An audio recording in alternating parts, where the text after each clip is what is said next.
Hello students, welcome back. Today we are going to continue our chapter thinkers, beliefs and building विचारक, विश्वास और इमारतें.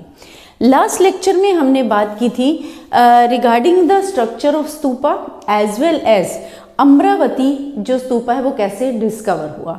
तो इसमें हमने जो अपना टॉपिक स्टार्ट किया था वो था discovering stupa the fate of Amaravati and Sanchi. Amaravati we had discussed. आज हम बात करेंगे रिगार्डिंग द सांची स्तूपा. सांची का जो स्तूप था ये कब सामने आया? 1818 में. 18 शताब्दी में ये इसके बारे में मालूम पड़ा. जब ये फाउंड किया गया, जब ये डिस्कवर हुआ, उस समय भी इसके जो 3 गेट थे, earlier we have discussed when we discussed regarding the structure of Sanchi stupa, तब हमने बात की थी कि इसके चारों तरफ जो डायरेक्शंस थे उनमें इनके एंट्रेंस गेट थे. तो जब ये वाला सांची स्तूपा डिस्कवर हुआ 1818 में, उस समय इसके 3 गेट जो थे they were still standing, proper उस कंडीशन में थे. चौथा गेट जो था वहीं पर ही, उसी प्लेस पर ही साथ में गिरा हुआ था. और जो इसका माउंट था, जो चबूतरा टाइप जो ढेर बना हुआ था, वो भी क्या था? That was also in good condition.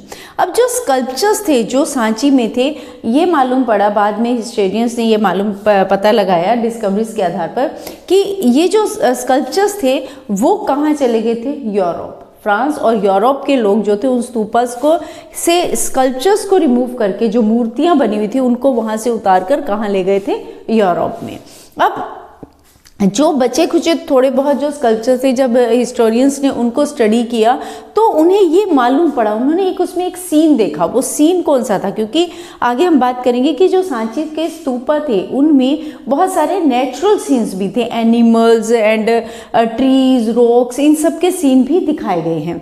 तो उन्होंने जो इन सीन को देखा तो उन्होंने क्या देखा? सीन फ्रॉम द वसंतरा जटाका, वेशांतर जातक, हिंदी में हम इसको बोलेंगे.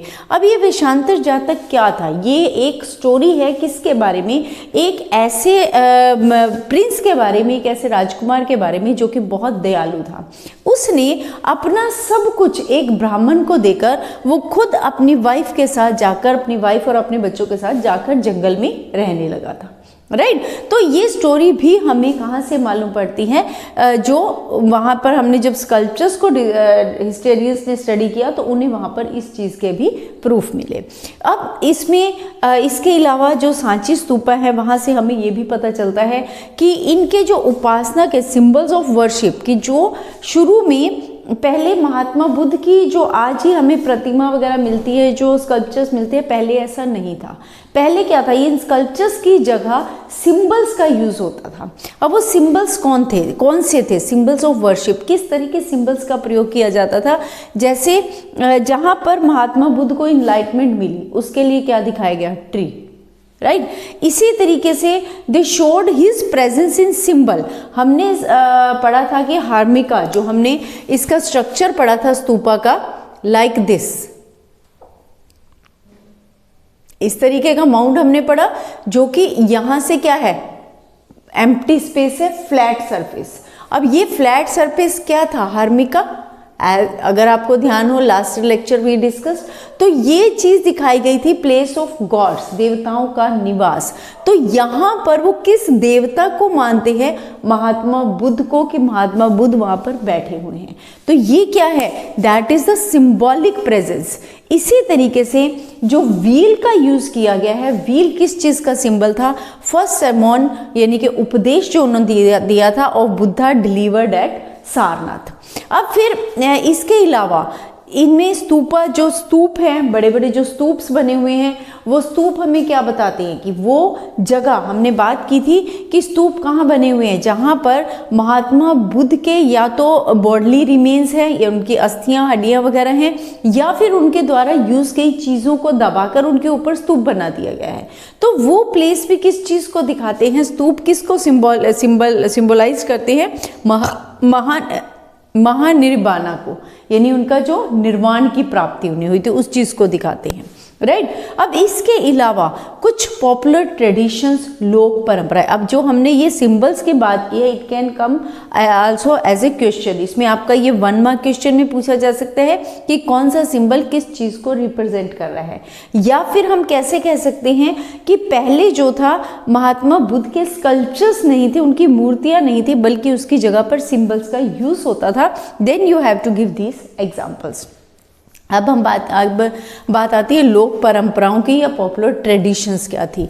कुछ सांची स्कल्पचर्स जो हैं, जो सांची में अगर हम सांची स्तूप्स को देखते हैं या उनमें जो स्कल्पचर्स बने हुए हैं, वो इस बात को भी बताते हैं कि वो महात्मा बुद्ध से रिलेटेड नहीं है। किस तरीके से हम कह सकते हैं कि वो महात्मा बुद्ध से रिलेटेड नहीं है? क्योंकि उन स्कल्पचर्स में कुछ स्कल्पचर्स ऐसे हैं वहाँ पर जिनमें ब्यूटीफुल विमेन दिखाई गई हैं। अब वो ब्यूटीफुल जो विमेन है, बहुत सुंदर सी विमेन है, जो क्या कर रही है, are shown swinging from the edge of the gateway. जो गेट वे है उसका जो एज है, किनारे हैं, वहां पर उनको झूलते हुए दिखाया गया है। तो उसका क्या मतलब माना गया है? ये माना गया है कि वो जो लेडी है, वो जो वुमेन है जो दिखाई गई है झूलते हुए गेटवे पर, वो एक लेडी ऐसी है जिसको किस नाम से जाना जाता था? शी वॉज नोन एज शाल भंजिका। शाल भंजिका कौन थी? एक पॉपुलर बिलीफ या लोगों का ये विश्वास था कि वो एक ऐसी औरत थी जिस भी चीज को वो टच करती थी, जिस भी पेड़ को जिस भी ट्री को वो टच करती थी, चाहे वो बिल्कुल सूखा हुआ पेड़ भी होता था, तो उस पर भी फल और फूल आ जाते थे। Cause tree to flower and bear fruit, कि उसको ये माना जाता था कि उसको कोई दिव्य शक्ति है, उसके पास कोई अद्भुत शक्ति है, अलौकिक शक्ति है, जिसकी वजह से वो अगर किसी सूखे हुए पेड़ को भी टच करेगी तो उसमें भी वो पेड़ भी हरा भरा हो जाएगा और उसमें भी फ्रूट्स आने लगेंगे। राइट। तो ये हुआ Shalabhanjika. It can come also come as an 1 mark question. इसके अलावा एक और मोटिव्स है, एक और नमूने के रूप में या एक और सैंपल आप कह सकते हैं, एक और चीज़ दिखाई गई है। वो किसकी है? दैट इज गज लक्ष्मी। वो क्या दिखाया गया है कि गज लक्ष्मी, ये किसको माना गया है कि may be the mother of Mahatma Buddha, जिनका नाम क्या था? माया। राइट। ये माना गया है कि शायद ये उन्हीं की प्रतिमा है, उन्हीं की मूर्ति है। तो ये उनको कैसे दिखाया गया? एक विमेन के रूप में वुमेन दिखाई गई है, जिसके जो चारों तरफ क्या है? लोटस फ्लावर्स है और दोनों तरफ से हाथी जो है उनके ऊपर पानी की बौछार कर रहे हैं। तो ये क्या है? A women surrounded by lotus and elephants sprinkling water on her. ये माना जाता है कि जो गज लक्ष्मी है उसको जो बौद्ध धर्म को मानने वाले हैं वो क्या मानते हैं? भाग्य की देवी, गॉडेस ऑफ फॉर्चून, यानी भाग्य की देवी है, शुभ लक्ष्मी के रूप में उसे माना जाता है। तो ये क्या थे हमारे जो सिंबॉलिक हमें चीजें मिली हैं, जो उनकी लोक परंपराएं हैं, जो उनके विश्वास है। राइट। अब नेक्स्ट जो हमारा टॉपिक आता है that is regarding the new religious tradition, नई धार्मिक परंपराएं। अब हुआ क्या था कि एक्चुअल में जब महात्मा बुद्ध एग्जिस्टेंस में आए थे, जब बौद्ध धर्म बना, जैन धर्म बना, तो उसके बाद हमें मालूम है कि उससे पहले क्या था? ब्राह्मणिकल जो व्यूज थे उनका ज़्यादा प्रभाव था, ब्राह्मण का ज़्यादा प्रभाव था। तो लोग जो थे उनकी जो नॉर्म्स थे उससे काफ़ी परेशान थे, क्योंकि उसमें हर व्यक्ति को मंदिर वगैरह आना अलाउड नहीं था, मीन्स कास्टिज्म बहुत ज़्यादा था। तो ऐसे में जब ये बौद्ध धर्म आया, जैन धर्म आया, तो मैक्सिमम लोग इसकी तरफ चल पड़े, क्योंकि ये एक ऐसे धर्म थे जिसमें किसी भी तरह का कोई कास्टिज्म नहीं था, सबके साथ इक्वल ट्रीट किया जाता था। साथ ही साथ जब तक महात्मा बुद्ध थे तब तक तो बौद्ध धर्म इकट्ठा था, यानी कि सब लोग महात्मा बुद्ध को ही भगवान का भेजा हुआ दूत मानकर उनकी बातों को, उनकी जो प्रिंसिपल्स थे, जो टीचिंग्स थे, उसको फॉलो कर रहे थे। लेकिन जब महात्मा बुद्ध की डेथ हो गई तो उनके बाद जो बुद्धिज्म था ये 2 पार्ट्स में डिवाइड हो गया। कौन कौन से 2 पार्ट्स थे जिनमें डिवाइड हुआ? एक था हीनयान और दूसरा था महायान। अब ये हीनयान क्या था और महायान क्या था? महायान जो है tradition emerged in Buddhism during the Kanishka age. ये महायान, अभी हम बात करेंगे कि महायान क्या है, उससे पहले हमें ये मालूम होना चाहिए कि महायान कब एग्जिस्टेंस में आया? During the Kanishka age. ये आपका 1 मार्क क्वेश्चन आ सकता है। लेकिन और जो सपोर्टर्स थे महायाना के, वो बाकी लोगों को क्या मानते थे? Buddhist as the follower of Hinayana, की जो महायान को नहीं मानते थे वो किसके फ्लोअर्स होंगे? हीनयाना के। राइट। अब ये महायान या हीनयान क्या था? हीनयान वो ट्रेडिशन थी जिसमें जो बौद्ध धर्म के समय, जो महात्मा बुद्ध के समय जो ट्रेडिशंस फॉलो की जाती थी उन्हीं को फॉलो करते आ रहे थे। लेकिन महायाना क्या थे, जिन्होंने थोड़ा बहुत इसमें अब चेंज कर दिया था, इनके ऊपर अब ब्राह्मणिकल आइडियाज का इम्पैक्ट आना शुरू हो गया था। कि अब अगर इसमें आपके पेपर में कई बार क्वेश्चन आ जाता है 3 मार्क्स में और 2 मार्क्स में कि what's the difference between Hinayana and Mahayana, Mahayana और हीनयाना में डिफरेंस क्या है। इसके साथ ही 1 मार्क आपका क्वेश्चन बनेगा कि after the death of Mahatma Buddha बौद्ध धर्म कितने पार्ट्स में डिवाइड हुआ था, how many, about it's division, question can come in any form, right. तो कौन से 2 पार्ट्स में डिवीजन हुआ था, हीनयाना एंड महायाना। अब हीनयाना और महायाना में अगर हम डिफरेंस लिखते हैं तो सबसे पहला हमारा क्या होगा, Hinayana based on the old tradition, जो महात्मा बुद्ध के समय में जिस तरीके से सब कुछ चल रहा था ये उसी ट्रेडिशन को फॉलो कर रहे थे। लेकिन महायाना वाले कौन थे, they were the new tradition, right. Hinayana old tradition, Mahayana new tradition. Then personal efforts for nirvana, Hinayana वाले क्या मानते थे, हीनयान क्या मानते थे, इनका मानना था कि अगर आपको निर्वाण की प्राप्ति करनी है, अगर आपको मोक्ष लेना है तो उसके लिए आपको खुद एफर्ट्स करने पड़ेंगे, खुद इस रास्ते पर चलना पड़ेगा। देन और दूसरा, ये महात्मा बुद्ध को एक ह्यूमन बीइंग, एक कॉमन ह्यूमन बीइंग की तरह मानते थे, उन्हें अलग से कोई देवता या भगवान का अवतार नहीं मानते थे। दूसरी तरफ ये आइडॉल वर्शिप यानी मूर्ति पूजा का निषेध, मूर्ति पूजा करने के विरोधी थे, ये मूर्ति पूजा का कट्टर विरोध करते थे। जबकि इसके उलट जो महायान थे ये न्यू ट्रेडिशंस थी। दूसरा, ये महात्मा बुद्ध को एक अवतार के रूप में मानते थे, जैसे हमारे यहाँ हिंदुइज्म में, हिंदू धर्म में देवी देवता माने जाते हैं, उनके अवतार माने जाते हैं, ऐसे ही ये लोग महात्मा बुद्ध को एक भगवान का अवतार मानते थे। दूसरा, इन्होंने आइडॉल वर्शिप को अपनाया, यानी कि ये मूर्ति पूजा में विश्वास रखते थे, right. So these are the difference between Hinayana and Mahayana.